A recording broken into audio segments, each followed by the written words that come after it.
નમસ્કાર દર્શક મિત્રો, હું છું પરમાર અનિશા. તમે જોઈ રહ્યા છો લોકસામના ન્યૂઝ. તો જોઈએ આજના સમાચાર. વિજયપુરથી અમારા રિપોર્ટર રવિકુમાર ડોડિયા સાથે.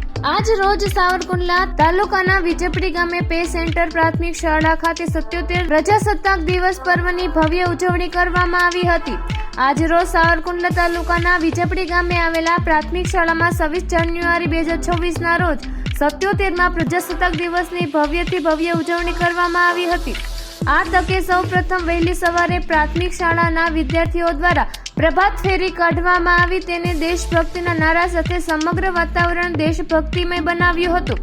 ત્યારબાદ પ્રાથમિક શાળાના ધ્વજવંદન કરી અને વિવિધ સાંસ્કૃતિક કાર્યક્રમો યોજવામાં આવ્યા હતા અને વિદ્યાર્થીઓ અને શિક્ષકશ્રીઓને પ્રમાણપત્ર આપીને સન્માનિત કરવામાં આવ્યા હતા. આ તકે વિજયપુરી ગામના સરપંચ શ્રી ભરતભાઈ ગીગૈયા તેમજ તાલુકા પંચાયતના સદસ્યો તેમજ વિજયપુરી ગ્રામ પંચાયતના સદસ્યો તેમજ વિજયપુરી ગામના વેપારીઓ તેમજ ગામના વડીલો તેમજ વિદ્યાર્થીઓનો વાલીગણો મોટી સંખ્યામાં હાજર રહ્યા હતા. તો ફરી મળીશું એક નવા સમાચાર સાથે. ત્યાં સુધી જોતા રહો લોકસામના ન્યૂઝ.